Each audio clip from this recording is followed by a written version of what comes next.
Hey everybody, Shane Presley here, Rock Paper Podcast. Let me tell you about my friends over at Naked Vine, located in Chesterfield, Missouri, serving up all your favorite wine, whiskey, tequila, and local craft beers. Swing by and visit them this week for some great live music. On Thursday, July 18th, Phil and Carson of the Scandaleiros will be out there. Friday, July 19th, John Bonham and Friends. And on Saturday, July 20th, the Scandaleiros. So come on out and see those shows. I will be back at Naked Vine on August 13th with my friends, the Brothers Reed from Portland, Oregon area, and Tim Lloyd from my singer-songwriter storytelling showcase. This happens every second Tuesday of the month. It's a $10 show.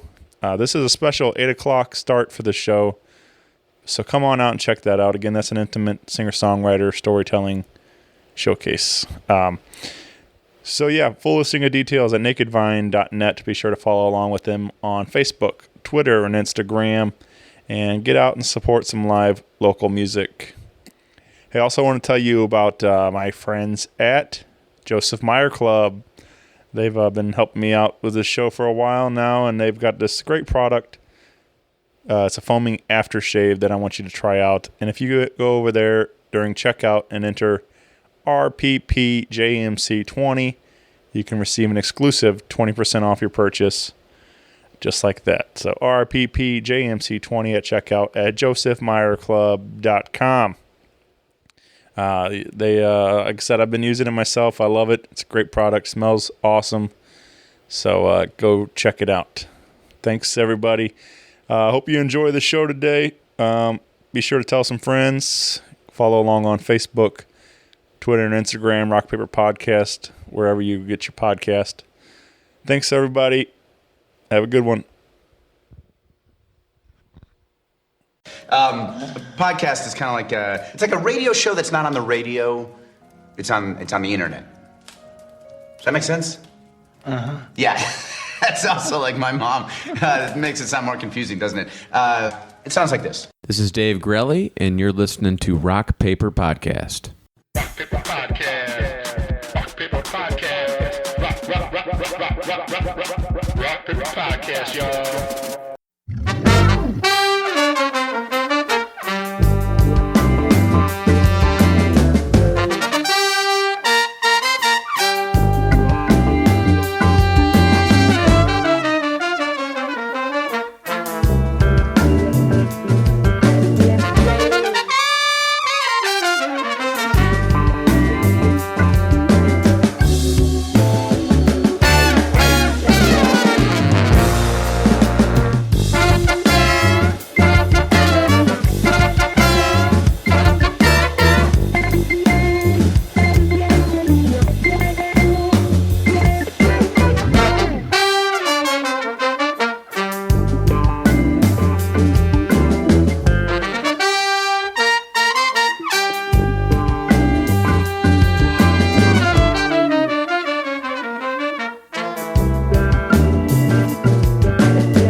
everybody? Shane Presley here, Rock Paper Podcast, coming to you from St. Louis, Missouri.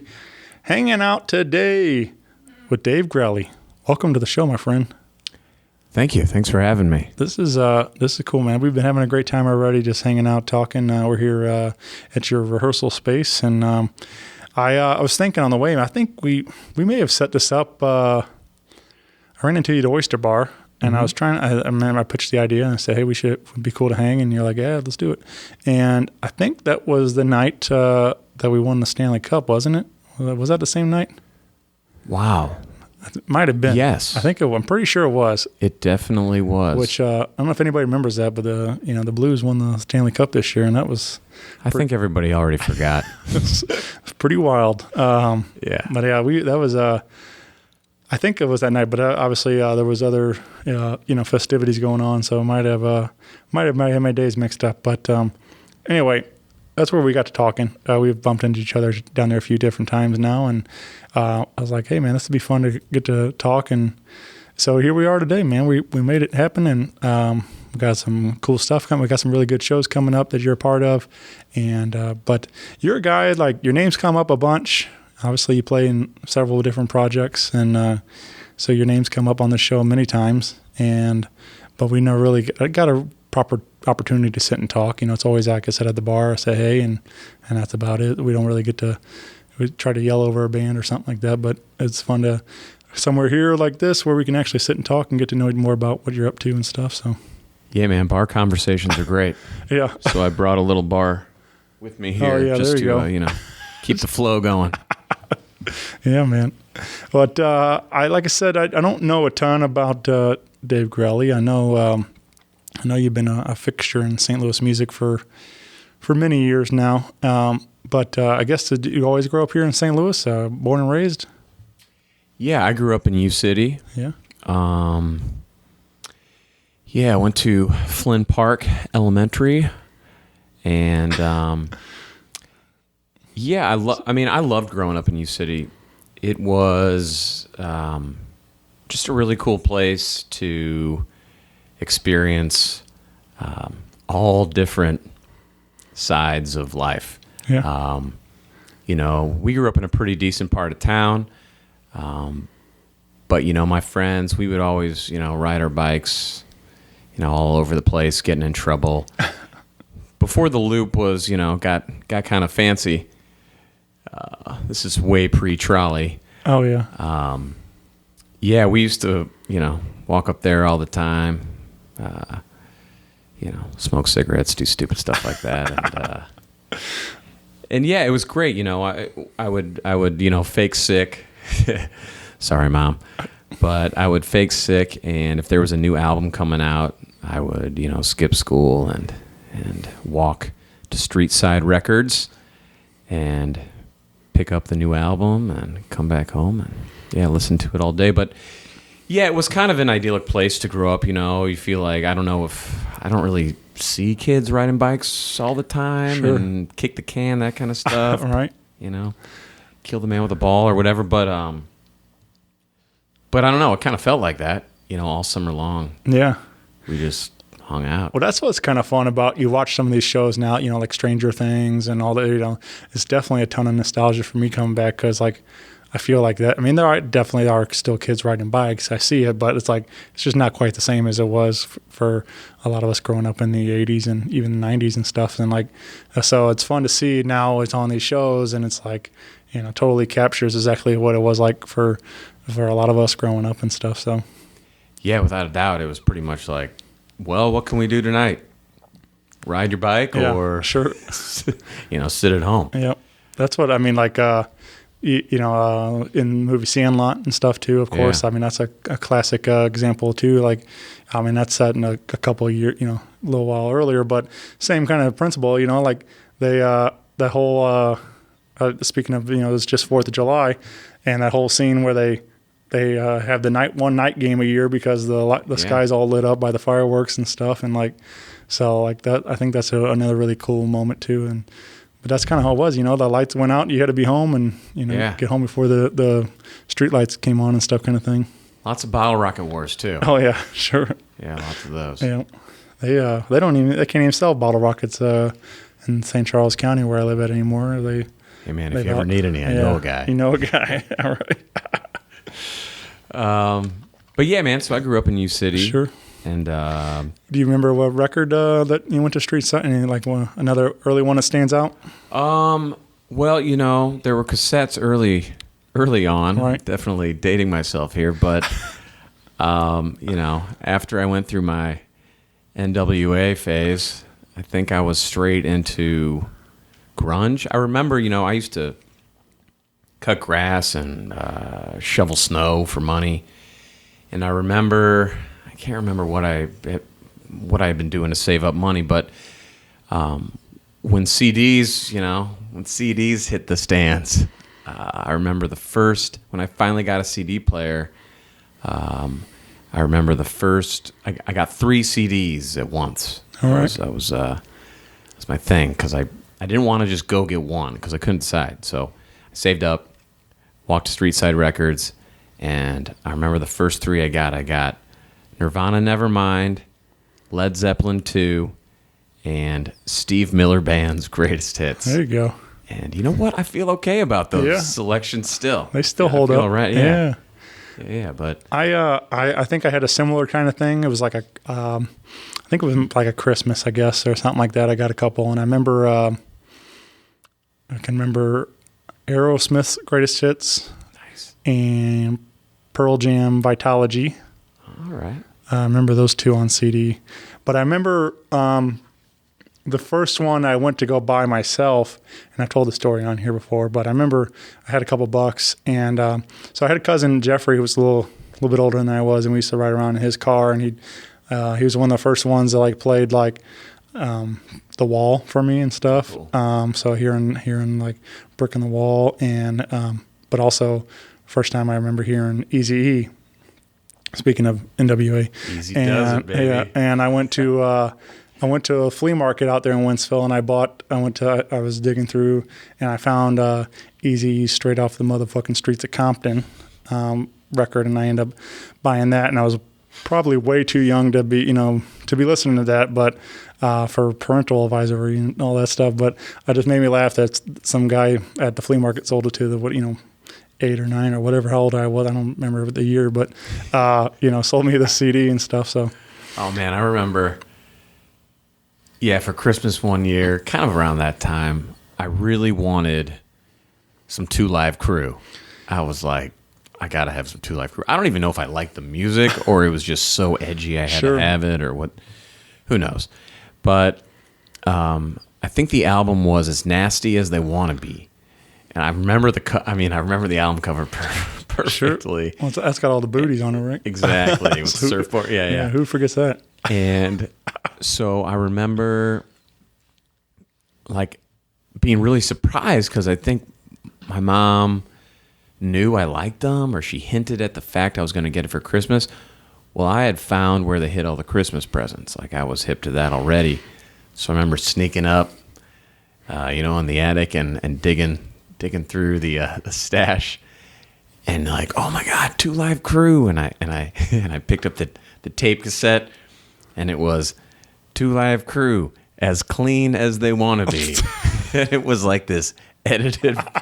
I mean, and if you're editing 2 Live Crew, sure. That's a lot of work.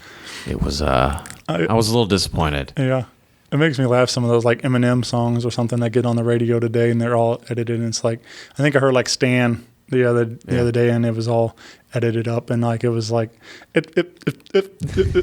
like, well, why, like the whole like last verse when he's like talking about killing her and everything, that's where they really cut it up and stuff, and it's like so it's like, why even put that one on the radio? Yeah, so but yeah, that's a little bit of a letdown there. Yeah, I mean, but yeah, still probably fun. You mentioned elementary school. Is that do you remember? Is that where music kind of started for you? Like, I know my elementary we had music classes early on. Obviously, we started with the recorder and all that kind of stuff. Back in the hot cross buns and all that kind of good stuff. And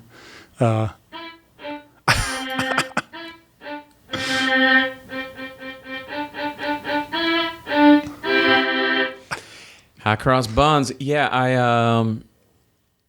U City had a good music program. When I think it started in 3rd or 4th grade, but they had this program called Sunrise Conservatory that I think our buddy Ben Reese, legendary St. Louis woodwind extraordinaire. Yeah. I think he actually taught there for a minute. But so what they would do is before school, all the public schools in U City, you'd like go to the bus stop and you get picked up. Maybe it was like an hour and a half before school. It was early. And I remember it was like in the winter, just standing out there in the corner, freezing, and the bus come get you. And you'd go to U City High. That's where all these kids would go. And yeah, you'd have sectionals, so I played clarinet. And the main reason I played clarinet is because, I really liked this cute girl who played flute, but I was like, I don't want to play flute. No offense to the flautists out there. I was like, who sits next to the flutes? All right, clarinet. Let's do this. So, yeah, Sunrise Conservatory, and I remember my music teacher there and at Flint Park, Mrs. Bryant. She was, just inspiring. And the movie Mr. Holland's Opus, it's kind of cliche and whatnot, but it's like I've had several teachers on that kind of level, that were just super influential and definitely pushed me. Because when I picked up the clarinet, I had no desire to really do much with it, but it actually took me a long way. I played it all through high school, and before that, I remember I took piano lessons. I think it was in 2nd grade, just for a little while. And I don't think I was really good.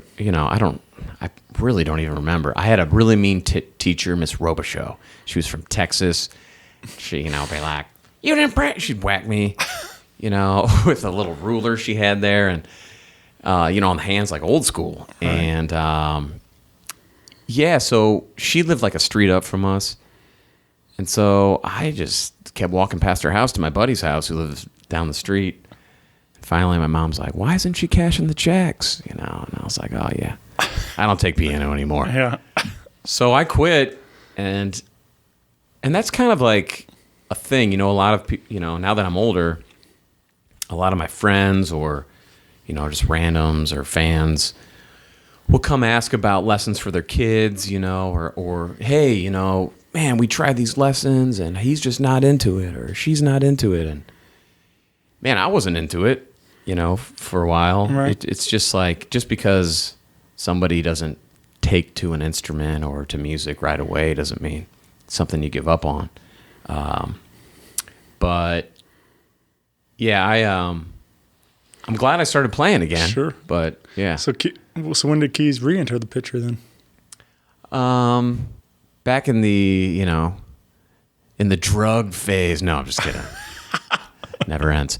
No,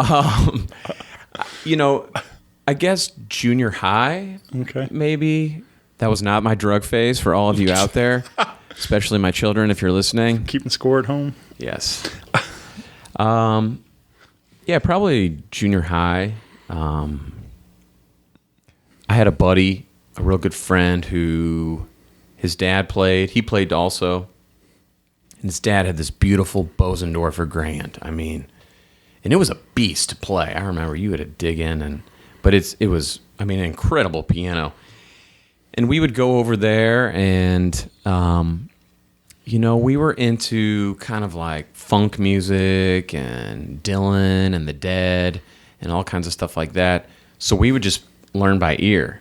I've always had a good ear, and I think my parents, even though they're not really musical per se, my mom played a little piano, but there's not much like music in our family. But they always played music around the house, and would always talk about it. Whether I'm dancing in the basement with my mom, listening to the Beatles or Madonna or Michael Jackson, when she was doing laundry, or my dad driving me around, like, now listen to this, Hotel California or something. Sure. Listen to this harmonized dueling guitar solo. But, that stuff is cool, like, because it opens your ears to, not just the melody or whatever. But, and I kind of forgot where I'm going with this whole rant. But, so, I'd play piano over at my buddy's house. And then people would hang out. We'd, have parties and stuff. And I'd end up playing at all the parties. And then at some point, someone was like, hey, want to be in a band? And, I said, cool. Yeah. So I kind of taught myself for the most part. What was that band? Oh, wow. That was a band called Overland. All right. We all, I don't know if the genesis of that name was because McMurray Music was in Overland, where, we were all buying our instruments from, which I would later work at down the road, which is crazy. St. Louis. Right. But yeah. Yeah. Nice, man. Well, very cool. I kind of relate to some of that. For me, I was told it was probably not a very good teacher, but whenever I remember, like 8th grade, I guess it was, they kind of had like an open tryout for band kind of deal. If you wanted to sign up, you could. And I did. I tried cornet just because, like, whatever, I'll give it a shot. And Nat Adderley over here. Yeah, but at the time, the way that I guess classes worked, you had to either it was like I guess it was like elective or something. So it was like either band or PE, and so I went in there and I'm doing trying out for the band, and he basically was like, you're gonna have to try really hard, or you can go back to gym class. And I was like, all right, I'll see you later. And I was like, so I was like, I knew I wasn't cut out for it, but I was being this size, I knew I could hold my own at basketball and football and everything else. And say so. I was more cut out for sports. And you could probably crush some sousaphone though, man. Yeah, maybe. I'll go talk to my buddy Cody. Yeah, if Cody ever needs a sub. All right. But I don't know. I was like, I kind of wish I would have tried again or something. But I never really.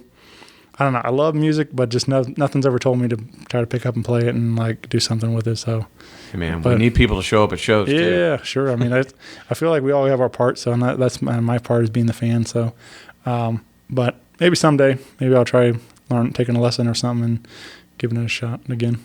What's your fave? I mean, if you today had to learn an instrument, and I know you don't, just because you're staring at all these beautiful keyboards all around me here, does not mean you have to say keyboards. Sure.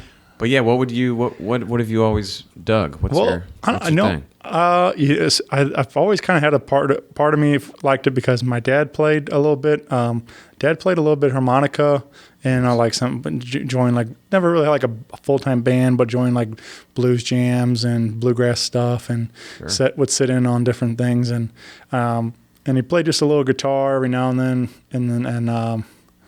and we did have a piano at the house, but really all he knew on piano pretty much, and who knows when the last time that thing was even tuned, but he would go up and he would just like, do the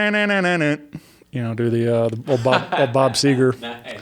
So, that was that kind of thing. So anyway, part of me is like been wanting to like pick up harmonica, especially watching Phil Wright play today. Like, I mean, I like the way he does what he does, and I'm just like, man, that'd be cool. Like, especially, I feel like it'd be nice because you could pretty much like, you can fit in with a lot of different bands. And your loadout. Right, yeah. Everything's just in your little briefcase. Easy as it gets, man. Yeah. So, anyway, that's crossed my mind, but I know there's a lot more to it than I think there is. But obviously, learning all of just to learn music, structure and stuff and all that stuff to figure out where to play all that. But like, I have a lot to learn, but I think it'll be fun. I think it'd be fun to try challenge myself and stuff. Do it, man. Yeah. So maybe one day I'll give Phil Wright a run. To give you some lessons. Yeah. I played harmonica for a minute. Okay. Just messed around with it. It's not easy. Sure. No. Blowing and drawing and covering up the holes with your tongue. I mean, it's a lot harder than it looks. Yep. Yeah, man. But I think it'd be interesting. Give it a shot. So, Well, let's. Well, so what was the first band that did Overland start getting some success around town, or when did you start really kind of making some noise in St. Louis? I mean, by success, were there tons of junior high girls there? Yeah. Yes. Did we have sweet long hair and flowing manes and I don't know what were we? I mean, I might have played with Umbros on stage. I don't even know what we were doing back then. But yeah, no, we didn't have, I mean, yeah, sure. I mean, to us, success at that point, yeah. Right. Wherever we played, I mean, it was a party. So it was fun. And we were, I was the keyboardist. I was kind of an afterthought in the band, so I didn't have much say in our set list. And these guys loved, that was like kind of when Uncle Tupelo, Wilco, it was like the end of Uncle Tupelo, the beginning of Wilco kind of stuff. And what was it, Golden Smog? I think that was before Sunvolt, Jay Farrar's project. Okay. The guys were super into that, so we played a bunch of that stuff. Played Jayhawk stuff, which is super cool now. Yeah. So anyway, no, there wasn't much success with that band. It was kind of just something to do in high school, and it was fun. And but yeah, it got me into playing piano. And then I went away to school in Tucson, Arizona, University of Arizona, and my dorm, Coronado dorm, was, side note, rated the most sexually active dorm in the country, Playboy magazine. Yeah, a co-ed dorm at University of Arizona. What are they doing? I mean, what are they? How is anybody supposed to graduate from there? So they had a piano in the the lobby of the dorm, and I didn't know anybody else who went there. I kind of wanted to go somewhere where I didn't know anybody, I thought it'd be cool. And, in the middle of the desert, it was just weird and fun and beautiful campus. And, yeah, lots of beautiful things everywhere to look at. So, yeah, I started playing a lot in that dorm. And it was a great way to meet people. I mean, girls, friends, whatever.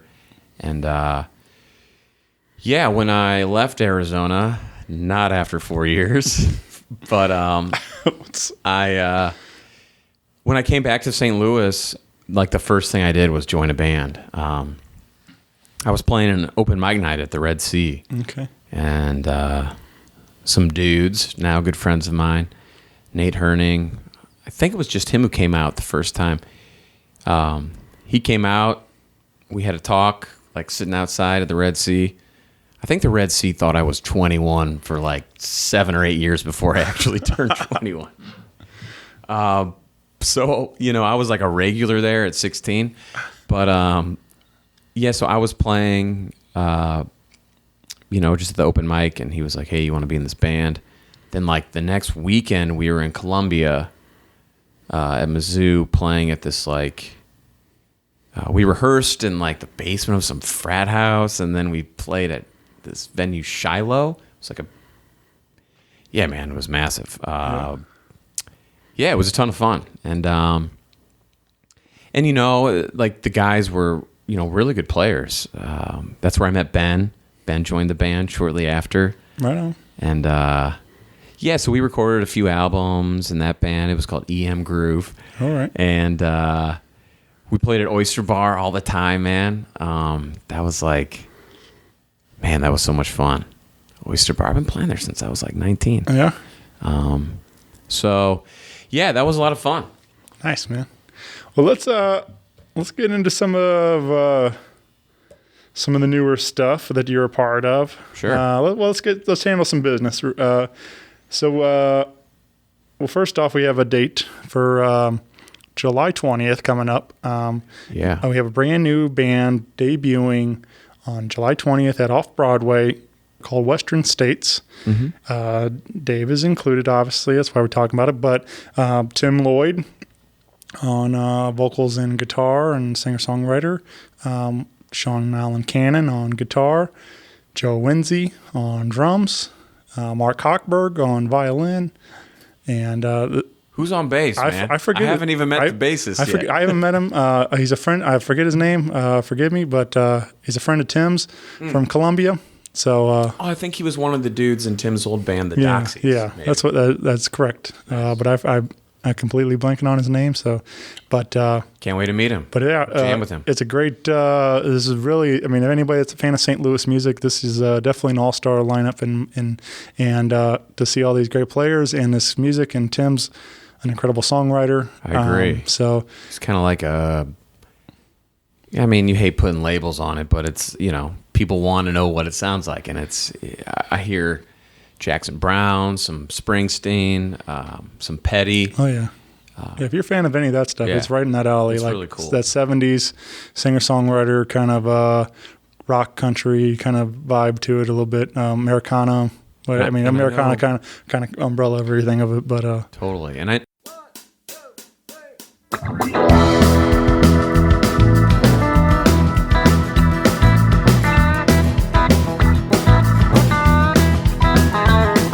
Oh, hell no, ain't done yet. All night, $5 bet. Flip that card, shake my hand. Taking one more hit before I stand. Man, I can get down. Man, I can get down. Peace of mind I have found. Still afford to get a little down. Push that clock, count that time. Cross the cars, worked on the line. Almost home, whole thing crashed. Took a pension plan over one-time cash. Man, I can get down. Man, I can get down. Peace of mind I have found. Still afford to get a little down. Get a little down. Oh, I'm having a fine time. Drinking on their dime. If you're coming in here to win, bound to lose by design. Game you see and the game you don't. This riverboat casino can barely float.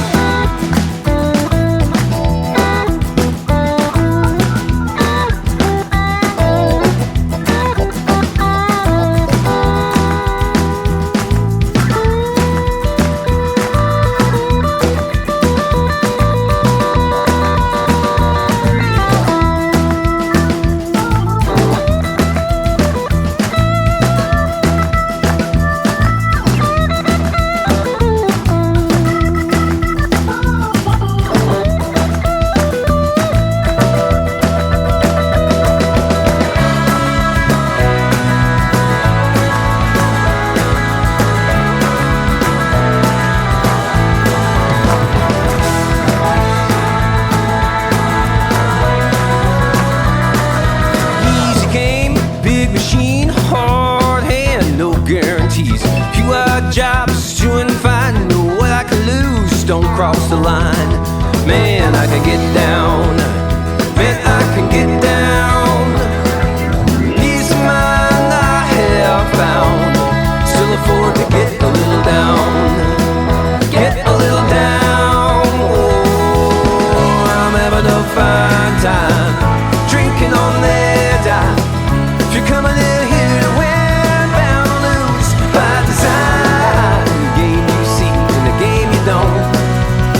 Oh, game you see and the game you don't. And this riverboat casino can barely float.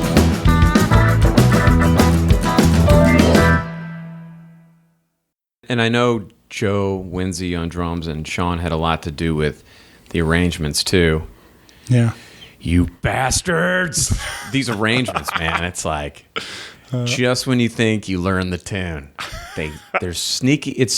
This album is sneaky. Yeah. It's one of those albums like, and this has to do with great songwriting too. It's like the song seems like just a really cool, poppy, vibey, good tune. Seems pretty, basic, meat and potatoes, but there's a lot of little tricky layers in there that, that the listener might not know why that sounds cool or different or why it, perks up their interest or whatever, but it's it's really cool. I'm excited that, I was asked to be part of the recording the album, and that'll be a great show. With it's with Cree, who I've played with in the past, and Funky Bud, who I still play with a lot. So I'm gonna be working. Yeah, man. Yeah, I still like. I mean, maybe it's not as crazy for you guys, but I've talked to both Joe and Tim recently, but I just think that this is like insane to think about, like that you guys like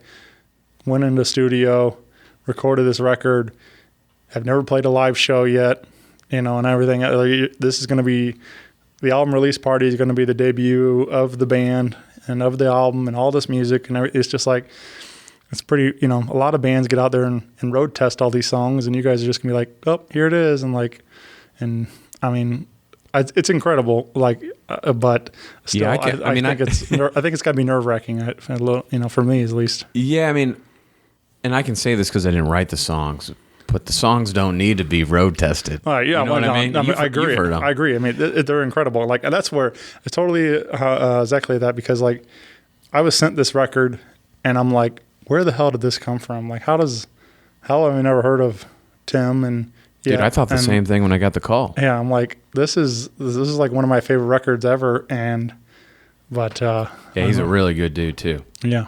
So that's on the horizon. That's so that's Saturday, July 20th, and then that Wednesday will be the second, I guess third show really, of my group, the Playadors. We had our debut at the Bistro in the fall, which was really cool, which was my first project leading a band since, I was in a hit and run accident that wiped me out for a while. So it was kind of a big deal to actually lead a project, a big band too, with some of my favorite people and musicians. Yeah, another all-star lineup too. Yeah, it's absurd. I mean, I just want to like just sound check's absurd. Like listening to D.D. James on guitar, just play rhythm guitar at sound check is like the best part of my day.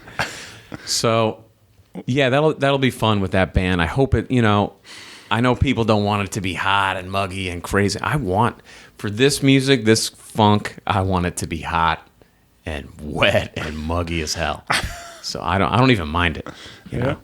But no rain. Everybody's been getting rained out at Botanical Garden this year, so hopefully it's a good night. So that's again July 24th. Mm-hmm. That's Missouri Botanical Gardens, part of the Whitaker Music Festival. It's a free show, 7 to 9 music. Come on out, bring a lawn chair, set up out there. Yeah, picnic blanket. Yeah, pretty sure you can bring your own booze in there too. I believe so. Yep, I think. Yeah, maybe if it's not bottles, something like maybe that, cans or something like that. Might want to double check on those rules, but yeah. Yeah, we've got Zena Stars sitting in with us. She's going to sing some tunes. Haven't told anyone. I don't even think guys in the band know this yet, but Steve Ewing from The Urge is going to do some tunes. Nice. With us. Steve's one of the best, man. A great friend of mine now. Like it's really cool that we've become buddies through all this. And he was like episode 5 of this show. So like he's been around since the beginning and helping support this, and he's the man. Yeah, for sure. He's hustling. Oh yeah. That dude works hard. Yep. I love it. Respect it. And he's still got time to get pumped up in the gym, and he's like, oh my God, have you he's seen? Jacked now. I can't even he posts some of that stuff on Instagram. I'm like, oh my God, man. He's he should be in the cast of Predator. Remember the original Predator? Like everyone in that cast, Schwarzenegger, Apollo Creed, whoever, I forget that dude's name. Yeah, he's so pumped right now. Yeah, and he's, I don't know. I think that's also very, very respectable. That the fact that he it's been a dream of his to do like bodybuilding stuff. And so it goes to show it's never too late. Like, he wanted to do it. He went and did it. And he's doing well. He's won some awards and stuff. Man. And like, it's crazy. We do a Stevie Wonder tribute. The group's called Master Blaster, and Steve does all the Stevie singing. I play all the Stevie piano keyboard stuff, and that is a beast. I just saw Stevie at Red Rocks a couple weeks ago, and man, let's send all good vibes his way. He just had a kidney transplant. I heard. I saw his name in the headlines. I didn't get to. I didn't hear the news, but hopefully he's all right. But yeah, when Steve wanted to do that project, I was like, man, can you sing like that? And dude, he can sing like that. He still does it with the Steve Ewing flavor, which I like. Sure. But man, he hits those notes in original keys. It's crazy. It's really good. So yeah, that's how we started hanging out more was getting into that Stevie stuff. Because if you want to play it right, you got to spend some time on that. So, right. Yeah, it's either like, get it right or do your own version of it. But totally, right. And that's kind of where I am with covers. Yeah. Like, make it your own arrangement, right. Mix it up. Flip it upside down, whatever, or like nail it. Yeah. Which is, I do that Zeppelin thing too, Celebration Day, and we just played out at Hollywood Casino Amphitheater with El Monstero. And the symphony, right? Yeah. And the St. Louis Philharmonic, which was really cool. It was cool getting together with the guy who arranged a lot of that music to John Thomas from the Philharmonic, just to, talk about the parts and pick his brain on stuff. And I'm actually doing a little studying with him, as is my good friend Kevin Bowers. He's just, an amazing arranger and probably the fastest guy at notating I've ever seen. But yeah, what I was saying is, I used to be pretty anti-covers, kind of in general. Just gung-ho on original music, never did the wedding band thing or whatever. I respect it, but it just wasn't my thing. And so when I was originally asked to do that Zeppelin thing, I was like, I don't know, man. Like, I love that band. That is my number one rock and roll band. Yeah, like, man. I told you that was First one of the CD? first. Yeah. Led Zeppelin 2, still one of my favorite albums ever. Yeah. And so, I think it was either Jimmy, no, it was John Pizzoni, drummer, also of the, of Urge fame and El Monstero. But he was like, just come to one rehearsal, man. We learned Trampled Underfoot, Misty Mountain Hop, like Since I've Been Loving You. I think those were the three, maybe a Rain Song.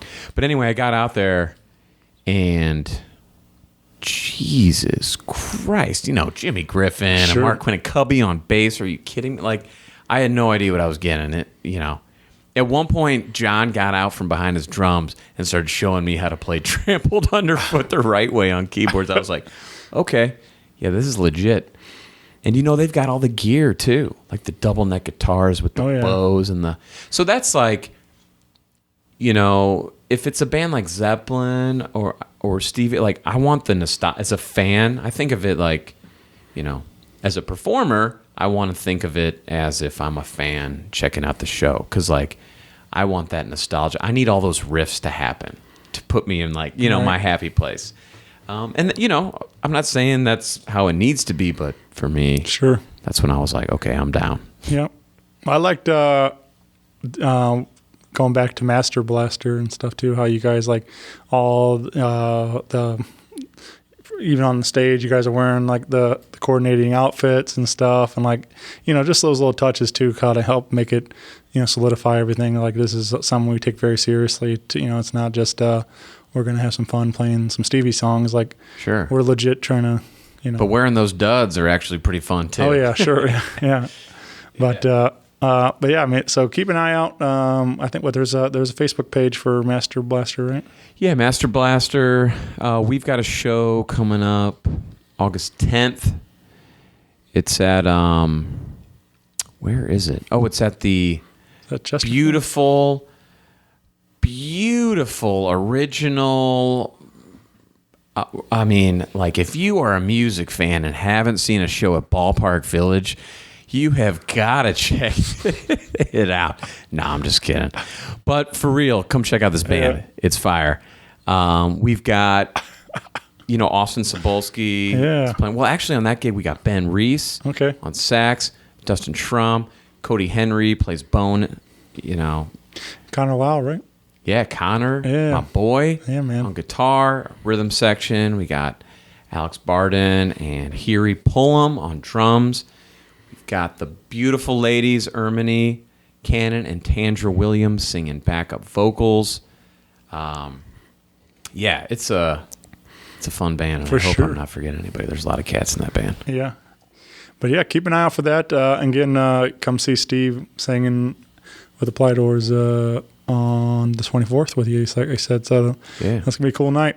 Come get hot and sweaty down there in the garden. Indeed. Well, you mentioned playing with Funky Butt, and again, they'll be at that Western States release party on the 20th.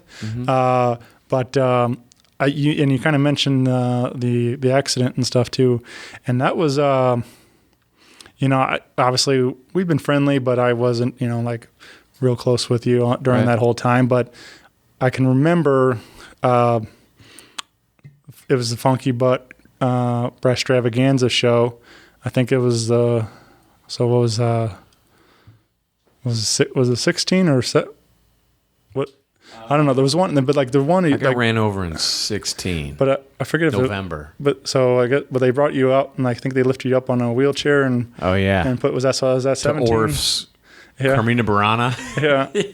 But I mean, like that, like as a fan in the audience, man, like that was like huge. Like it was a very heavy moment. But I mean, to see you get back up on stage and deliver that way, the way you did, man, it was really a powerful moment. And thanks, man. You remember how icy it was that night? Yeah, oh yeah. God, I remember my dad trying to. And my dad, man, I mean, what a hero. He sat with me like every night in the hospital. When my wife was, my whole family, but my dad carted me around in the back of his car.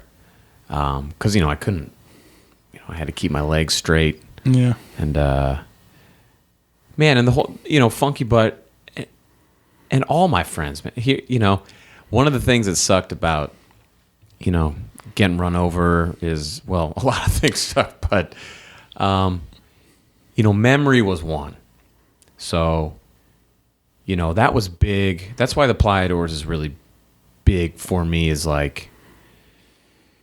Sometimes you take songwriting for granted. You take all the songs for granted. Like I forgot all that stuff, and fortunately, I'm really lucky because for real, my legs got broke. I broke 22 bones, lacerated my liver, all kinds of stuff. But like, I could still move my fingers, and as soon as I could like move out of a hospital bed into a wheelchair, I had a keyboard set up. And, I would just kind of jam and practice and try to get the muscle memory back. But it took a long time to get all that stuff back. And I still have to I'll look at a set list and ask Tim and Funky Butt or one of the guys, how's this one go? Or how's this? But you know what? The other thing is physically, it just made gigging really hard. Everyone says the drummer has the hardest load in. Man, I play some heavy keyboard, I lug all this stuff around. I mean, Nate Hershey is my hero. He's still him and Al. Yeah. Him and Holiday, they carry some big gear around. I love it. I respect it. Yeah, Al carries that Leslie around and stuff. I love it. Yeah. But yeah, man, those guys, so I've had to cut back a lot of gigs. Right. Which has actually been good. Hang out with the fam more. And I can also focus on those gigs more, which is great. Matthias and the Pirates, I used to play a ton of gigs with them. I still love playing with them, but, I just don't have the physical and mental capacity I used to be able to gig as much as I did. Right. And, but the one thing, the bands I play with, it's two things, really. The bands I still play with, one, I love the music, and two, do those dudes help me carry all my gear? Right. You know what I mean? Because it sucks, man. Once your body doesn't work the way it used to, you don't really want to ask for help all the time. Sure. Because people think, because I look decent, people think like I'm fine, and man, I'm still in a ton of pain all the time, and.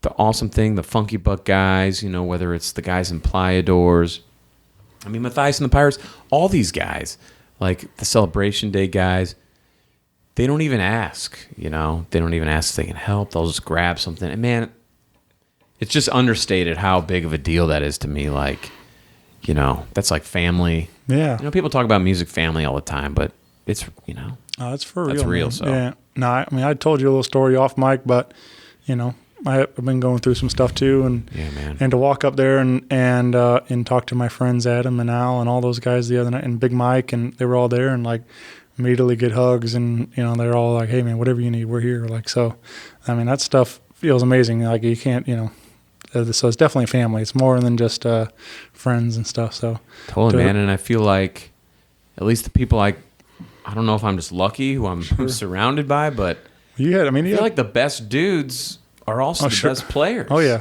I agree, man.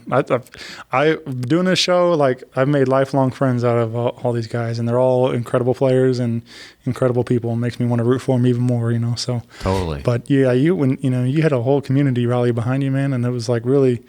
I mean, obviously it was a terrible situation, but it was really cool to see everybody kind of make the best of it and rally around and support you in so much ways. And it's like, I bought a shirt. I still got my shirt and stuff. And like, but just those, even that, like just a little thing like that, like, it was cool to see for sure, especially as like that was huge. I mean, yeah, I don't even know what to say. I was blown away. It was also like. It just seems like a dream because I can imagine, man. Well, not only just head injury and trauma, but just like all the pills and stuff. It just felt like a. Well, I was telling you, right after that Funky Butt Brass Band show, we decided because the tunes were fresh in our quote heads that we should record the tunes and do a new holiday album with all these special guests. It's maybe although this new album's going to be fire, to date, it's probably my favorite Funky Butt album. Oh, yeah. It's great. I remember talking to the guys, like when I heard it, I was like, man, this sounds great. Who's on keyboards? They're like, that's you, man. Because, I don't even remember being there. Yeah. But hey. Yeah. Fake it till you make it again. Something like that. That's wild stuff, man. Yeah. Another iconic memory I still think about. I think the year they brought you up and you got on, you came up in the wheelchair. You sang Last Christmas, I believe. Yes. And then the next Christmas you came up and you made a joke about Last Christmas. You were in the wheelchair. Or something like that. Like there was some along those lines, and you did Last Christmas again. But the one I also really is you and Ben. Rapping, doing Christmas in Hollis, Christmas in Hollis, which is like it's Christmas time. That was so Hollis, Queens. So good. Mom's cooking chicken and collard greens, rice and yeah. No, that's the genesis of that actually. My old band, The Feed, which originally was a trio with just me, Ben. Well, originally Tony Barbata was in it. My boy Jamal Nichols, who plays with Gregory Porter now, was on bass. I mean, there were all kinds of cats in it, but like the longest, most recorded version of The Feed was Ben, Kevin, and myself. Okay. And, I don't know if it's just from touring or rehearsing or gigs or whatever, but I mean, those guys are my brothers. And we originally did that on a Christmas show. Christmas in House, and we got all the Funky Butt guys to get up there and do it with us. Oh, nice. I think it was Bowers and I rapping originally, or it might have been Ben. But yeah, so then we ended up doing it with Funky Butt, and it's become a staple. Oh, yeah. I mean, it's just, it gets super hype. I think that same show, we did Little Drummer Boy, where Kevin Bowers soloed the whole song, which I think was my idea, and he wasn't a huge fan of it at first, but as anybody knows in St. Louis and, worldwide, anytime you get to hear Kevin Bowers solo that guy's pretty good. It's special. Yeah. Yeah, man. That's get involved. Keep an eye out for a brand new Funky Butt record on the way. Yeah, man. We like I said, they are in studio working on some brand new material. So keep your eyes and ears open for that. And maybe we might even hear a couple at that Western States party. Who knows? Indeed. So, but yeah, man. I you mentioned The Feed, and I listened to that the record again today, and like I think I talked to Jordan was in the band for a while, right? Yeah, man. So I think we talked. The last version of the Feed at that show. I'm looking at a poster right now. Bailiff and the Feed. That was a really fun show. God, I love that band, Bailiff. I miss them. All right. I didn't know a whole lot about the Feed. I think I kind of missed out on that. Like I'm as much as like I've been involved recent, last several years. Like there's a like I kind of got laid into a lot of St. Louis music and stuff. So I've been trying to make up for it. Trying to go back and do all my homework, and that's a lot of what is fun about this show is kind of putting the pieces all together and stuff, learning all these older bands that I missed out on and stuff. But yeah, that was a fun band. Yeah, I'm definitely not saying it's done forever, right? But yeah, that was a really fun band. Yeah, and it's again, I was telling you earlier, the hardest thing to do when you are influenced by so much, like we've talked about hip hop, classic rock, folk. I love funk, reggae, Afrobeat, whatever, old school country, real country. Like it's hard with all those influences finding a cohesive band project, to pull that all into. So, sometimes you need to just, okay, this is going to be this thing over here. This is going to be this thing over here. I haven't been great at that. I would like to get better at that.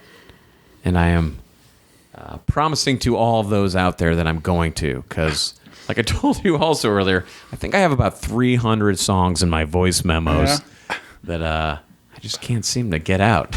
All right. Well, you mentioned Playadors and stuff, and this is, like I said, this is the newest project that you're fronting and everything. You're being the leader of the band, and let's kind of get more into this, like some of the material that you're playing, and are you looking to take this group into the studio and record, or what's the plans? What's the plans with this group? Yeah, so we've got a handful of new tunes already that I've written and we've played out. There'll be more for the upcoming show, and yeah, we definitely are gonna be getting after it. For me, the last year or so has been trying to get back into gigging more, trying to make a little money here and there, and get my chops back, really, and my memory. So, because for a while I was with a speech pathologist, working on stuff, trying to, word finding, getting my memory back, stuff like that. So, like, yeah, I finally got the band, and now it's just a matter of getting everyone together, because these dudes are in demand. Sure. Like like I said, you got a bunch of all-stars, so they're all very busy. And exactly. So yeah, I want to. Yeah, and we haven't really even gotten into too much vocals with it. Like I said, Zena Starr's singing with us, and Steve Ewing's going to do some tunes. But yeah, I've also been working on originals where I'm singing again, and I really haven't done much of that since the Feed. So I'm really looking forward to it. Yeah, definitely, man. That'd be cool. I like to hear it. Like, hopefully, crack open that phone and get some of those out there and start recording those. And yeah, man. Maybe I'll play them all for you tonight. We'll be here till. There you go. And you can tell me which ones suck and which ones don't. Well, very nice, man. Well, Dave, let's. I guess we should wrap this thing up, man. We could probably go on for days talking about all this stuff, but I like to leave them wanting more. There's always room for. I hope so. Is anybody still out there? Yeah. Out there. There we go. I did want to kind of do a little teaser for. You do have another project, right? With Cody and a brand new project we're working on. Yeah. Well, I didn't even know you knew. You're on the. You know all. Hey, all the DL. I know. I got friends, man. But yeah, so we just did. We just played a show Saturday. We don't even have a name, right. So this is brand new. Send in your band names, because we need some. So it's myself, Ben Reese, plays saxophones, flute. Kevin Bowers on drums, and Cody Henry on sousaphone, locking down that low end. Man, it's a ton of fun. So, because we're looking for a smaller group. Playadors is, Right. That's definitely my baby, but you can't get 10 dudes on every gig. And plus, this is kind of a different, this is just a different beast, and I love it. And so I'm pretty inspired by that. There's a lot of cool stuff going on. Mm-hmm. Also doing stuff with Paul Chicky, the drummer from Dr. Chevegas. Okay. Paul has a solo project coming out, and I play keys on it. Cubby's on bass. Ethan Jones on guitar. It's a killing band, and really cool tunes. It's like New Orleans inspired, but also there's like this cool Willie vibe, Willie Nelson stuff. It's so keep an eye out for that too. That's going to be cool. Nice. And you said new Pirates material coming soon too? Matthias and the Pirates are doing stuff. I'm not exactly sure what those tracks are going to sound like. I know one of the most fun I've had in the studio recently was I just got a call from Matthias yo, what do you think about you and Grover just coming in the studio and laying some shit down, kind of improv? And I'm like, that's what I want to do my entire life. So Grover and I showed up at the studio, and no roadmap. Just, it was weird too, because the way the room was, I was in this corner with the keyboard, and Grover was actually in front of me. So I was kind of looking at his butt. I mean, Grover's got a pretty nice butt. Sorry, man. You do, Grover. I love you. But, and man, the beautiful thing about it was we just jammed for extended periods of time on instruments. Come on, people. On instruments. We were jamming. And,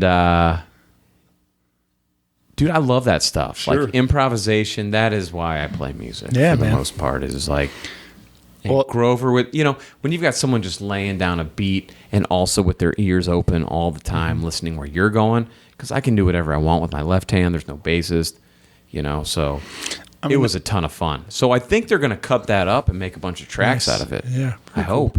I obviously it's way different with music and stuff, but I feel like that same way, even if it's graphic design or whatever, I've had people make shirts and posters and different things or whatever it is, but people are always like, hey, what do you want? I'm like, just do what you do. That's why I asked you to do it. Exactly.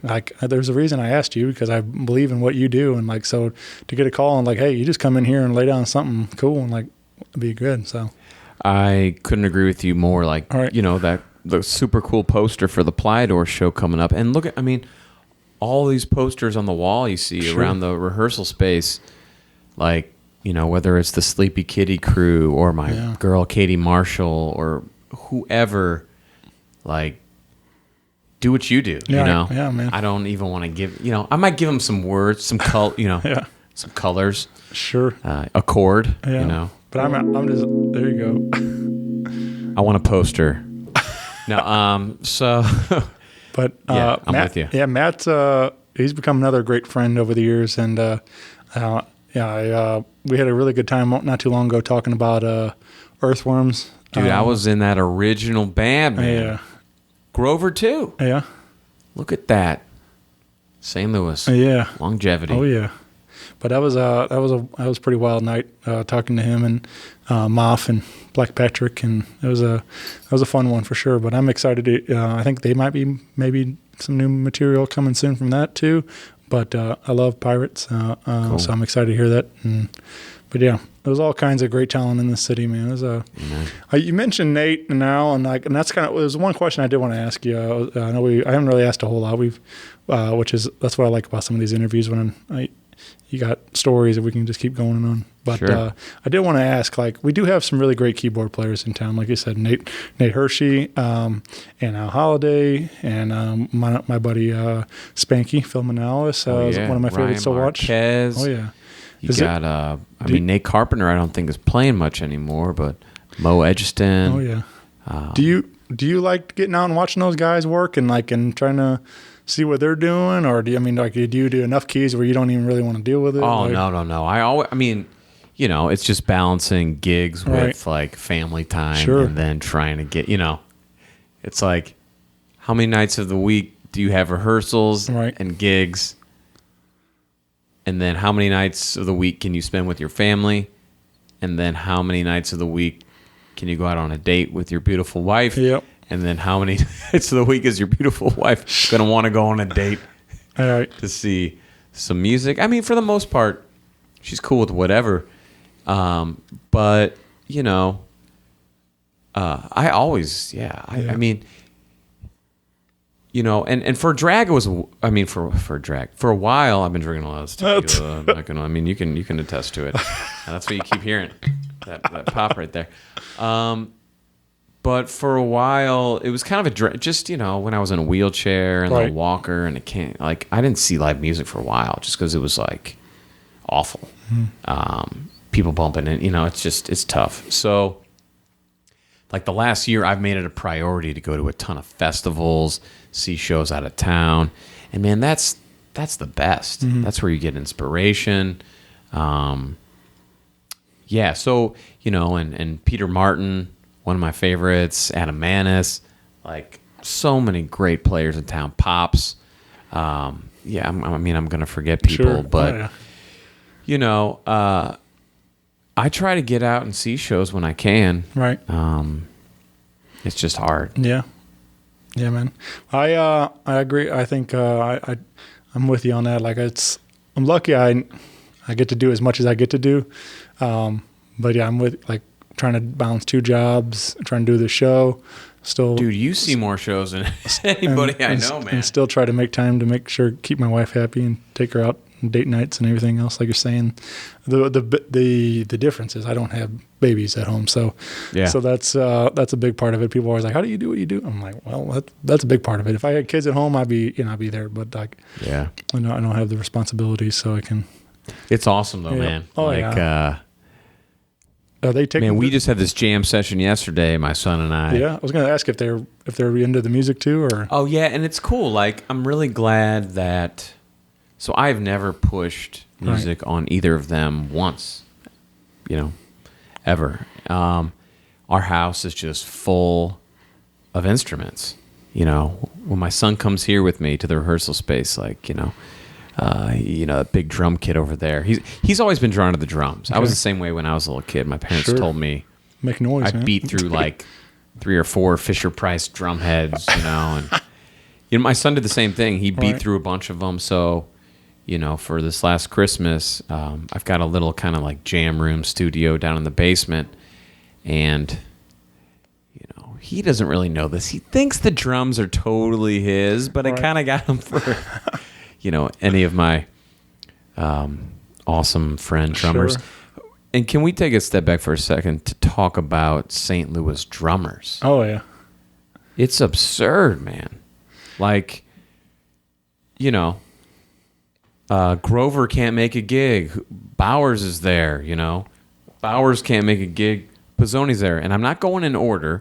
I'm just saying, there's a plethora of them. And there are cats out with all kind of international dudes, Mark Kohlenberg, you got Tez. I mean, all the dudes. So, well, I've talked about a lot on here, but that's what I love about Sean Cannon's. Joe Meyer just came back. Look out. Yeah.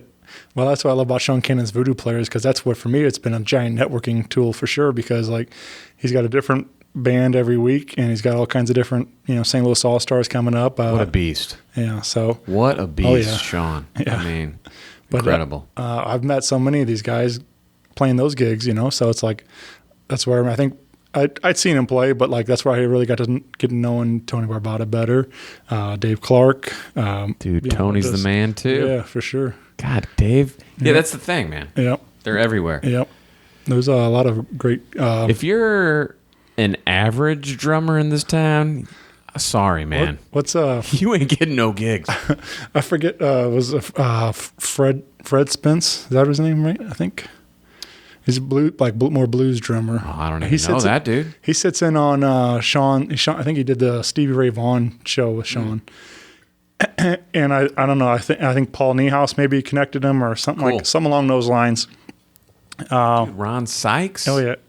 But I remember Sean said something about Fred because he didn't know Fred either, and Fred comes in and he just like crushes the gig. At the rehearsal, he really, and he's like, "Man, who you play with?" He said something like the Bad Motherfuckers or something like that, and he's like, and it just made me laugh though, like hearing Sean say that, like he's like, I never heard of the Bad Motherfuckers, Dude, and then you meet a cat like Popcorn. Oh yeah. That dude played on Rescue Me. Yeah. Wow, I didn't know that. And then when he was like a teenager, all right, toured with Buddy Miles.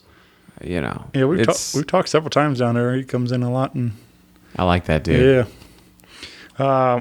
And it also helps just being the face of Oyster Bar because everybody comes down there and hangs, and I get to always say hey to everybody. So it's a good gig for sure, man. For me as a fan, and just getting to network and, like I said, meeting cool people all the time.